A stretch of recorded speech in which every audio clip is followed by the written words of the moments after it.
What's up? How are you? Very well. How about yourself? Good. I like the day today. The weather's nice. The temperature's like chill. I mean, just look at our posture here. We're a little bit more relaxed. You're not sweating like buckets. No, it's been really nice. Really nice summer. This is like peak Vancouver. Yep. Like people are like, why is Vancouver so goddamn expensive? This weather is For the pretty 2.5 months that we get it like this, right? Yes, Yeah. yes, not the December stuff, but back to Lab 1.0. As what people can see from our topic today, we're back to market update. What a July that was. But before we start talking about the numbers and go through our usual stuff, talk to me. What was your July like? I think it's been a little bit more erratic and inconsistent than the June for sure. We did talk about this, I think, in the beginning of the month when we were checking in with one another. We're like, hey, you were like, hey, Jeff, like, has it been just me? It's like been a little bit slower the last 2 weeks. And you know, when we looked at the stats, like that's exactly how it was. So it's good that it wasn't just in our heads. I feel like, you know, with the interest rates, and I will concede, Joe is right. With the summer season, it seems like realtors and some buyers and sellers are taking a little bit of a break. Yes. So my personal experience is, I had a couple of buyers who were like, we gotta double check our financing. Like we'll hold off, and then there's some sellers that are like, oh, my daughter's getting married or whatever. Maybe I'm gonna wait until like after that. A lot more objections. Yes. Just to kind of get things More started. people hopping back on the fence. Correct. And same, I think, agree, yeah. There are a couple of weeks in July I was kind of like, am I unemployed? Yeah, but then on the flip side, I have someone where we go to a sales center and then they write a check like that day to buy a unit. Yeah, so it's, inconsistency, I think, is probably like a one word to summarize it. Sometimes I feel like, oh yeah, the summer slowdown is here. And then there are weeks where I'm like, what the heck is going on? Why am I so busy? This is the busiest I've ever been this whole year, right? So with that being said, thank you so much. You know what? The title of this whole podcast kind of summarizes what we want to talk about. It is a hot summer, which relates actually to hot real estate. And it seems like this trend is continuing, even though we are having our seasonal trend slow down a little bit. So with that being said, let's get right into the numbers and let's have a good old time going through it. All right, let's do it. Why don't you start us off? As per usual, sales activity. So for the month of July of 2023, Greater Vancouver had a total of 2,455 sales. That is a shocking 28.9% increase from last year's July when we had 1,904 homes. A couple of things to remember. Interest rate was going up really quickly at that time, but the interest rate was nowhere kind of where we are right now. That being said, even though it's a massive increase last year, it is a 17.8% decrease compared to last month. This is the seasonal summer adjustment that we were talking about. But overall, in terms of July 2023, our sales activity is still 15.6% below our 10-year average. So yes, it's been busy, but overall, it's not like before. Yeah, I agree. And I think that's one number that we should always keep an eye on is a 10-year average, and just not get blinded by what's happening like just this year. Correct. In terms of pricing, HPI price for July went up to $1.217, $1,210,700. Good. This is a 0.5% increase from July of 2022, and we are finally back to a positive year on year after 12 months. Congratulations. Because I actually, when we were doing this, I was like, I think ever since we started this podcast, it's always like, Decrease. It's decrease. It's red. It's red. This is literally the first time it's actually green. Yeah, so I think now this would be the 7th consecutive month that we've had price increases. Yeah. And we are 0.6% increase from June last month. Not as quick as the last couple of months, but the key thing is it's still an increase with the environment that we're playing with today. Now, are we going to continue that upwards trend? Make sure you guys listen to the rest of the podcast and we'll talk about that a little bit. Exactly. Now, in terms of inventory, let's quickly go through it. Monthly, last month, Greater Vancouver had 4,649 homes listed for sale. That is a 17% increase compared to last year, and it's actually a 13% decrease compared to last month. Now, going back to the 10-year average, it is 5.2% below the 10-year average. So, in terms of total, we are at the end of July, we have 10,301 total homes on the market. That is a 4% decrease from last year, July, and is actually a 3% increase in comparison to last month. However, the key thing is we are still 14.4% below the 10-year average in comparison to our total inventory. That's a crucial thing that we will continuously come back to. Now go ahead with the sales and active ratio. We're looking at 24.9% total for sales active ratio, 16.5% for houses. Seems like a decrease from last month. Right. 32% for townhomes and 30.6% for apartments. Interesting to me that the houses drop. We'll go over why in a little bit. In terms of rent, so at the time of the filming, the July numbers aren't out, but like we said last month, we would circle back on the June report. And for June, one bedrooms in Metro Vancouver went up by $51. So I think I was right when we were filming the podcast. I think you were right on the dot. You were right on the dot. And it's now averaging at $2,381. That's messed up. Yeah, and then there's a quote literally from Live Rent here. Yes. And I quote, "Temperatures are rising across the Lower Mainland, and so too are the region's rent prices. As of July, Metro Vancouver's average rental rates have risen by quite a bit following the Bank of Canada's latest increase to the target overnight rate. Combined with significantly increased demand for rental housing, it's beginning to look like this summer could continue to set new benchmarks for average rental rates in BC, especially as students start to return towards the end of the busy renting season." End quote. This is giving me a little bit of anxiety thinking about the UBC area. I mean, like, you're really in tune with that market. I'm sure you're getting dozens of requests already for rental units. What has that been like for you? I have people calling me. I think it's because of the Google ad that I did. I have people, literally student, calling me, but like, "I'm out of options. Can you please help me find somewhere to rent? Like, do you have anything?" And I think I get 2 UBC students calling me probably every week.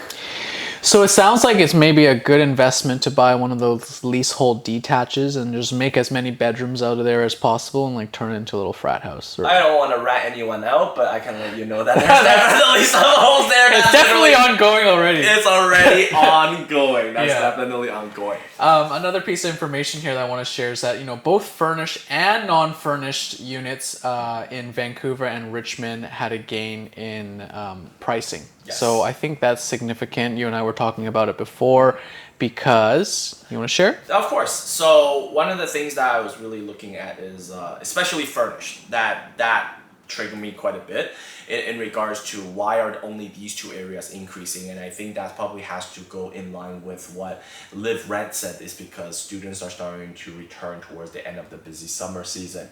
So I kept asking myself, what is there that is in Vancouver and Richmond that maybe it's not in the other cities? And I really thought about, maybe it's international students, people here for language needs and stuff like that. And generally when you have international students or someone that's knowing the fact that they're only going to be here for several years, that's when they're going to automatically lean towards furnished rentals in comparison to non-furnished, because this is not going to be a long-term stay for them. Is the reason why I think Vancouver and Richmond are the only two areas for the month of June, not July. Once again, we don't have the July report. This is June, that the furnished rentals are coming up as they are preparing for themselves. Maybe they have summer classes, and of course entering into the September season as well. Yeah, right? And it makes total sense. And I would do the same thing. If I was only here on a 2-year student visa, why would I buy a bunch of furniture and then have to think about reselling it? And what if I don't like Canada?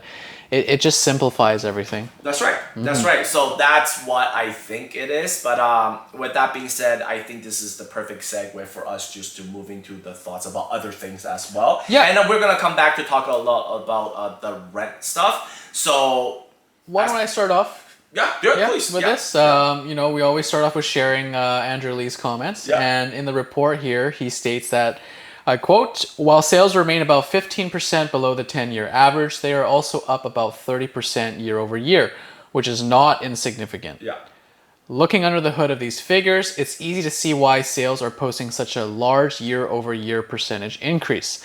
Last July marked the point when the Bank of Canada announced their supersized increase to the policy rate of 1 full percent, catching buyers and sellers off guard and putting a chill on market activity at the time, end quote. And I quote again, what's interesting to see in the current market environment is that while the Bank of Canada rate hike this July was only 0.25%, mortgage rates are now at the highest levels we've seen in Canada in over 10 years. Yep. Yet, despite borrowing costs being even higher than last July, sales activity surpassed the levels we saw last year, which I think says a lot about the strength of demand in our market and buyers' ability to adapt to and qualify for hiring borrowing costs, end quote. Wow. Sounds like this guy kind of knows what he's talking about. Just a little bit. Just a little bit, right? Yeah. I'll go first. In regards to what Andrew says, I think overall, let's just summarize what Andrew's trying to say is this is, once again, I hate to keep beating on the same stick, it's an inventory issue. So let's just quickly talk about inventory again. At this point, I honestly sound like we are a broken record player and we talk about the same things again. I promise. Inventory. We're going to change it a little bit and we're going to have an in-depth conversation about something else in regards to inventory. Okay. We always try to do a little bit different. But first things first is I am glad to see that it's a little bit better. With now we have over 10,000 active listings.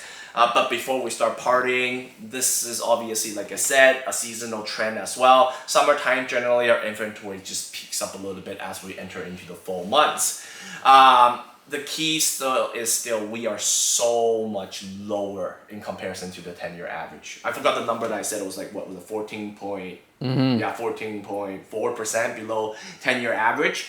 So basically what that really means is that, we kind of covered this about two market updates ago, but the key thing is that people are trapped in their homes now with this kind of interest rate.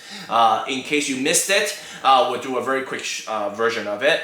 Why do people feel trapped? Let's just put it this way. If you currently have a place that is enjoying a 2 to 3% interest rate, but you feel like, oh, maybe I should upsize, and you go out and look around, first of all, you'll talk to the bank, and the bank is like, you know what, if we do this, let's assume that we can't assume your mortgage. You know that this new one, your interest rate is going to be, as of a couple days ago, is north of 6%. So automatically, that's a sticker shock. Like, wait, what? My interest rate is going to go from 3 all the way up to 6. So that's the first challenge. And then the second challenge is, okay, fine, let's say that they're okay with that. They start to look at other real estate around, and then they realize that there's nothing out there.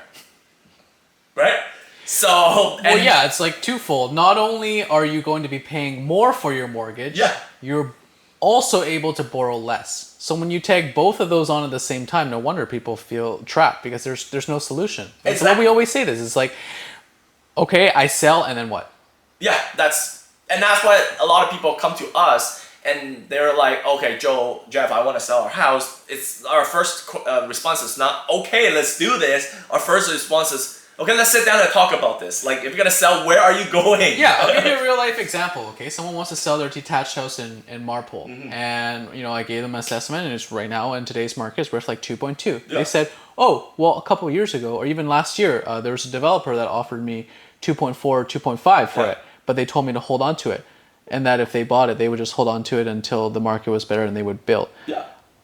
First of all, a developer will say whatever they want to say to you in order to make you feel good and get a deal done. Yeah. There was no way that place was worth like 2.5. No way. Yeah. So the expectation that person had was already not good from the get-go. But even now, when I gave her an updated evaluation, she's like, oh, maybe I can't sell now. Maybe I shouldn't sell. Maybe I should wait. And they're fortunate because, they're not too old yet. But imagine you can't maintain your home anymore and you have to sell. Yeah. Then what? And then where are you going to go? Yeah, because the complaint's always the same. What? I don't want to move into a 1-bedroom condo or a 2-bedroom condo. What do you mean it's only 700 square feet? Yeah. Like, it's a shock to people who live from a home to moving into an apartment. Yeah, they feel like... Understandably so. Understandably, like I said, it's like you said, it's like they feel like they're going to a jail cell, to be honest, right? That's why sometimes my parents are like, no, I don't want to go into a 1-bedroom, right? Because they're so accustomed to their houses, right? One thing you brought up that I just want to quickly come back and emphasize is that not only are we talking about payments being a lot more, you brought up a really good point. The qualifying rate has also gone up, right? Let's say take that same analogy I was saying is, there's the couple that want to upsize. Monthly payment aside, can you even qualify for it now? That's another thing, right? Because they're going to try to qualify you at 8%. When you got this current home, they qualify you at 4 or 5.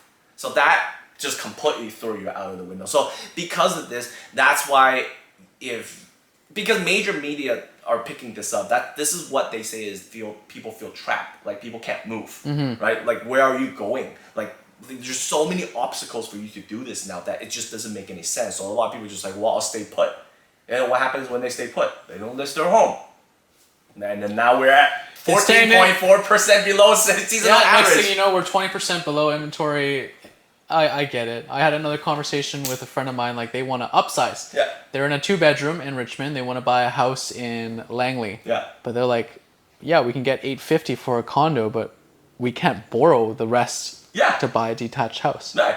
And I told them, save your money for now, like just bank it, and hopefully your salary continues to increase year on year. But and then we'll just wait until the rate comes down, because then the qualifying rate then will also come down. And then you know what happens when the rate comes down? Guess who else says that's a great idea, that they're going to start entering the market? Everybody else. So then you're now competing against more pools of buyers again, and there you go, multiple offer bidding situation, prices remain high. This, guys, what Jeff just said, is the whole loop on why major media is finally picking up on the story saying Canadian real estate system is broken. Okay, I'm just putting that out there. Right?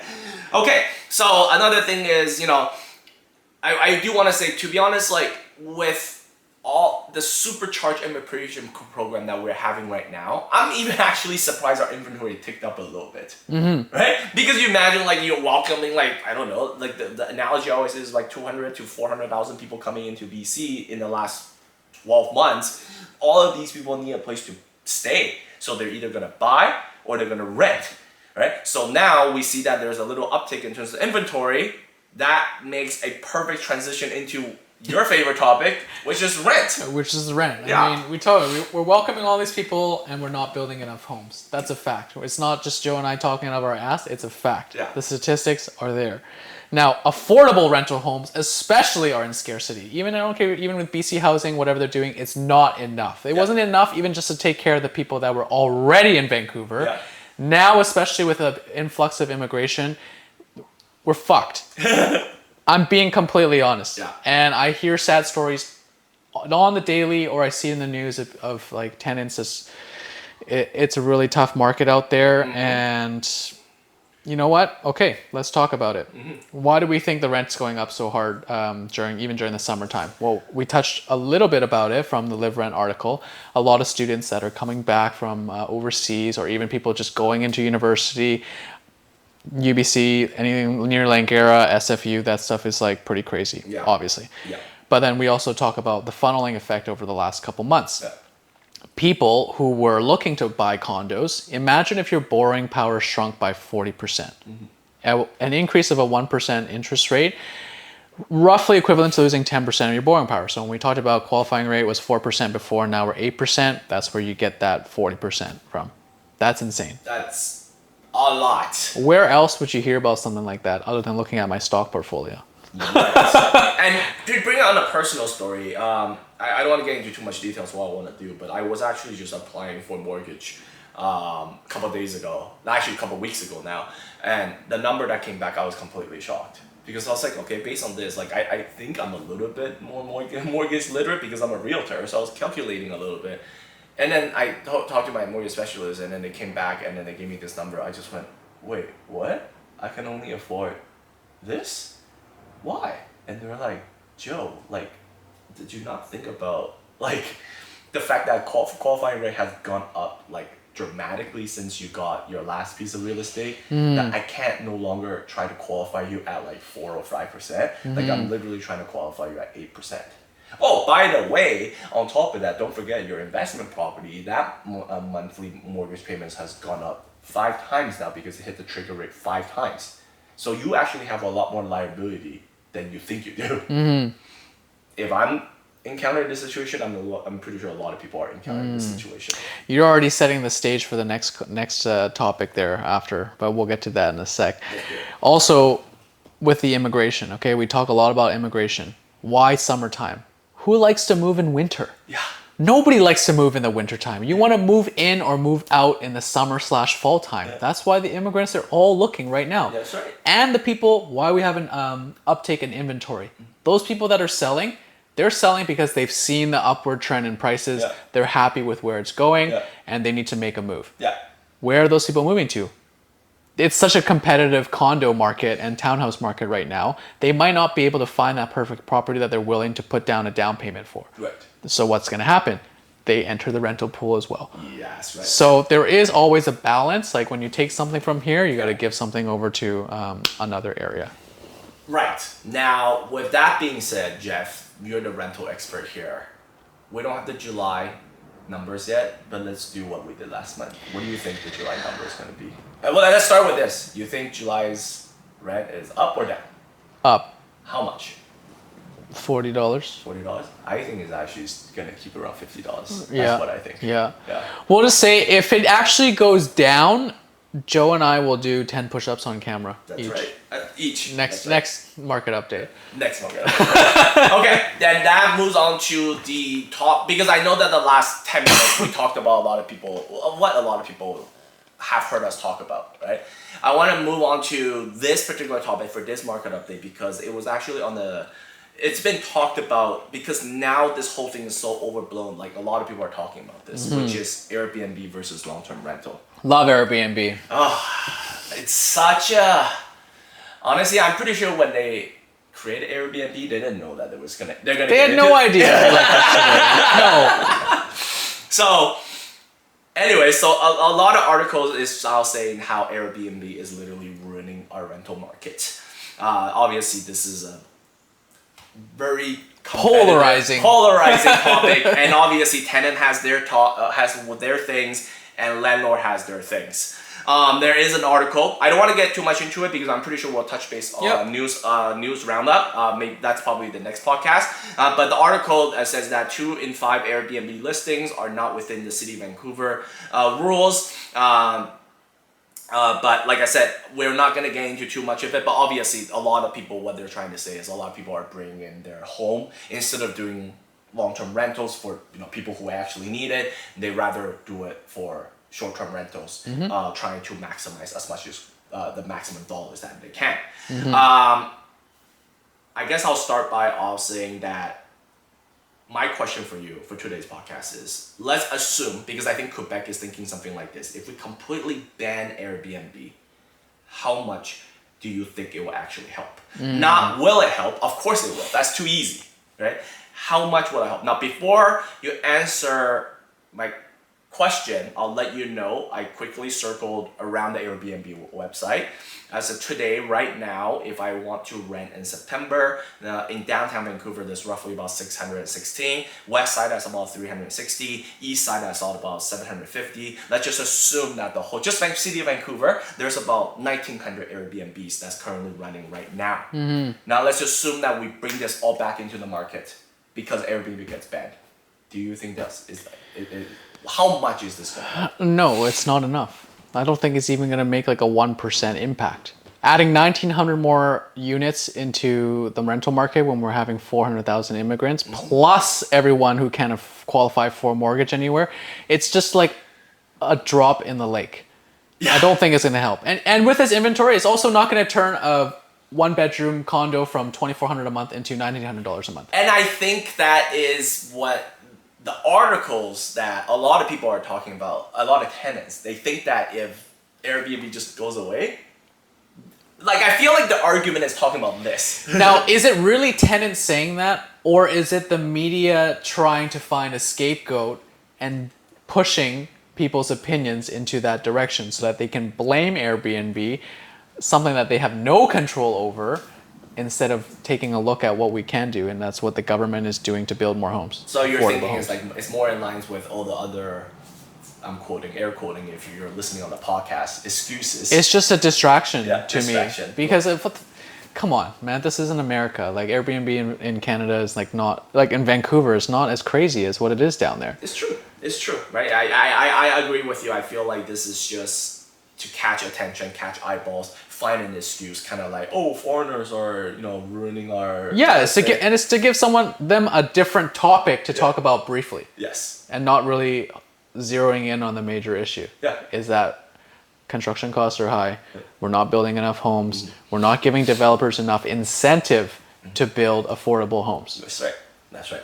And for me, I'm just gonna quickly chat about from the landlord side of things. We always talk about the tenant side of things. People need to understand a lot of these landlords are not this rich, cash stacked, BlackRock, Vanguard, those crazy $1 trillion companies from the States that's literally doing all of this. In reality, a lot of these landlords, I'm not saying all of them, I'm saying there is a huge chunk of them, they're just working people. And maybe they lucked out because they were in the labor market a little bit sooner than Gen Zs, and that was their first home, and maybe something's in their way, or maybe they work really, really hard at their job and they just have enough to maybe upsize to something else while keeping this as a rental. Okay? And why am I bringing this up is because in the last 12 months, what people don't understand is landlord's cost has increased significantly as well. We talked about rates a lot. We talk about inflation. Like, these are absolutely impacting landlords. And property tax. Right? So what I'm trying to say is a lot of landlords are also in this very particular situation. And some of them actually do feel really hopeless, just like the tenants feel really hopeless. Yeah. Because there are a lot of people like, okay, let's put the landlord story on the tenant. Let's just say that if the tenant is running low on funds, what do? There's two options, right? Yep, they're either gonna reduce their costs, so maybe order less Uber Eats, cut down on their subscriptions, or they're gonna find a side hustle and try to make more money. Okay, now let's hyper focus on this investment property for this specific landlord. Think about it, they can't reduce their mortgage. That's not something that they control. That's what banks control, right? So they can't reduce their costs in regards to this specific investment. Then what is your little other option?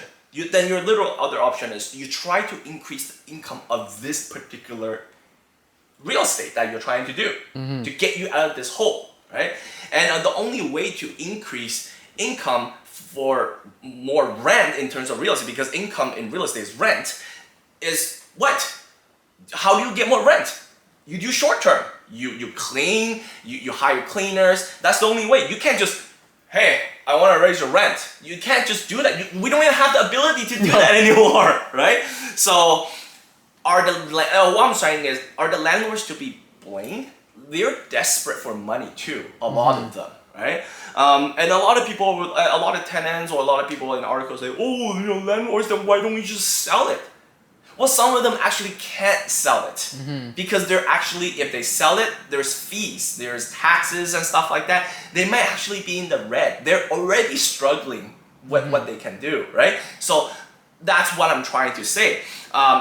Because they are still, after you consider all the fees, they're still in a negative return, right? So let's say we go, hey, you're a landlord. Let's take an example and say, hey, landlord, would you rather take $20,000 loss right now because the next person that wants to buy your home wants to live in it, and that's more of a social thing to do? You try to be a socially responsible person, or would you rather just do a little bit more work and rent it out in short term and keep yourself afloat? The answer is simple. Obviously, everyone is going to take care of themselves first. Yes. And I really like how you draw awareness into this topic. It should not be landlord versus tenant. Yeah. Both are just normal people trying to do the best for themselves. And that there's things that are out of our control, both as landlords and as tenants. The issue is what the government is or isn't doing to help both landlords and tenants. Right. Like, I've been a tenant for a really long time. I am now unfortunate that I have become a landlord. And you know what? I'm not even fortunate, to be honest, honestly, to become a landlord. I don't feel fortunate because when I finally got there, I feel so bounded with what I can and cannot do. Sounds like you feel a little trapped. There we go, right? A little trapped, right? Circling everything back. I'm trapped with how much rent increase I can do on an annual basis. That is not even related to inflation. I am trapped with what I can and cannot do with this place when I want to sell it, you know? So if I go down this road, I get less money, more restrictions, or I go down the short-term road, I get more money, a little bit more work, but I don't have all these restrictions. Whatever. If I understand some of you guys listening are tenants, but put yourself in a landlord's foot. Considering once again, they're not ultra rich. What will you do? I think we also really need to make it clear to the listeners about, as a landlord, when you own a condo versus a townhouse versus a house, the investment strategy and the stresses that you have to go through are very, very different. You and I, we talk about the cap rate. Cap rates right now for condos are all-time shit. And to make it work for a detached house, you have to do all sorts of configurations and even have an unauthorized suite or two. So it is a lot of stress on landlords, especially landlords who own condos. Yes, right. That's right. And that's what I mean. It's like tenant feels trapped, landlord feels trapped, everybody just feels trapped, right? So that's all I wanted to quickly talk about. Do you have any comments about this whole Airbnb, maybe that you want to add and share with the listener? Like, what's your take on this? Maybe something that I might have missed. No, other than I actually do like Airbnb, and I think it gives people another avenue to earn income.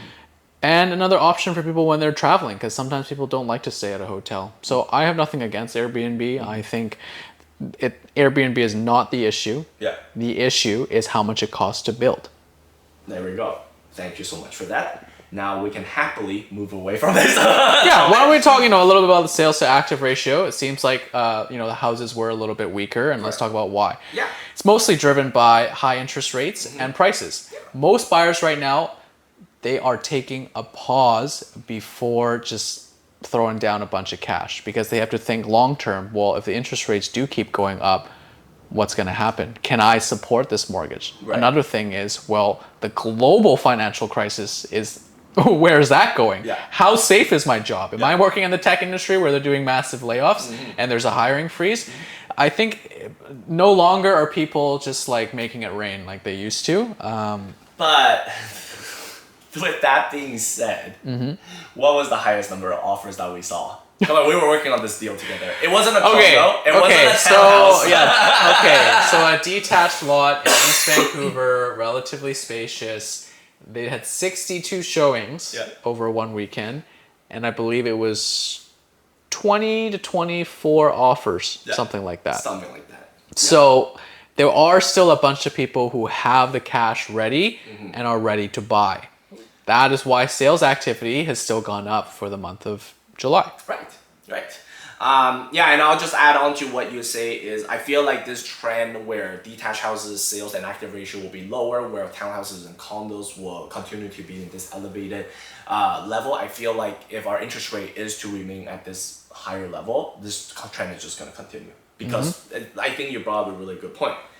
Every 1% of qualifying rate that goes up, the amount of mortgage you can get it'll drop by roughly about 10%. Right? And once you understand this figure, you can understand why condos is the hottest product out there right now. Because it's the only thing that's affordable. Relatively affordable. I say that in loose quotes. Right. Now, with every market update, prior to us, really concluding everything, I have an important question for you. You always ask me. I'm going to ask you this time.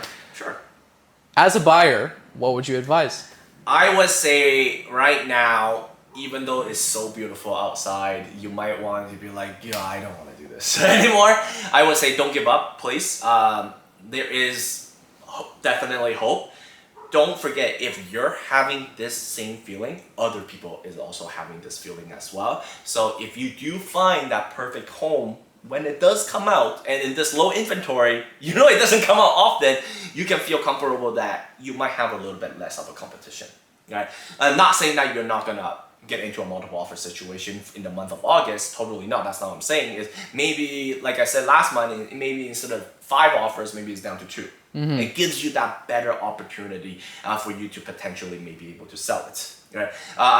In order to buy it, sorry. And the second thing is, we were just talking about sales and active ratio. If you're in the market for a condo and you know that the sales and active ratio is sitting at 36% and it's the highest and it's what everybody wants to buy and prices are going up, would you not want to seize on the opportunity and be like, hey, maybe I should get into this? Because it seems like condo prices are just going to increase, especially, we didn't break it down like this, but especially if you're looking at those entry-level products. Agreed. Funneling effect. Just remember this. I think the core of this podcast is the funneling effect. Yes. That's right. Now, what would you tell the sellers? For the sellers, I would say that if you have not started preparing for bringing your home to sell, but you do need to sell for whatever reason, you want to downsize, you're ready to move out of the city or what have you, right now is really the key point to start getting ready. To start talking to a real estate agent. If you don't have a real estate agent, just get in touch with us. Get your proper analysis. Start doing your decluttering. Start doing your cleaning, because before you know it, the fall market is going to be here. And the fall market generally is a lot shorter than the spring market. And you absolutely do not want to hit into Christmas, because Christmas is even slower than summer. Yep. So if you're going to wait until then, you might as well prepare for next year. Exactly. Okay. Yeah, that's pretty much what I would say. And I guess with that being said, My name is Jeff. my name is Joe. Thank you. Oh, you want to go ahead? Nope. No. Thank you guys so much for following us with the market update for July 2023. We look forward to seeing you with a different topic. But you know what to do. If you like what you're hearing, please subscribe, like, click on the notification. I'm not gonna Share with your best friend, your mother, your father, your boyfriend, girlfriend. Share it with your dog. It would really help us out, and we really appreciate it. Awesome. Thank you guys so much. We'll see you next time. We'll see you next time. Bye Bye now.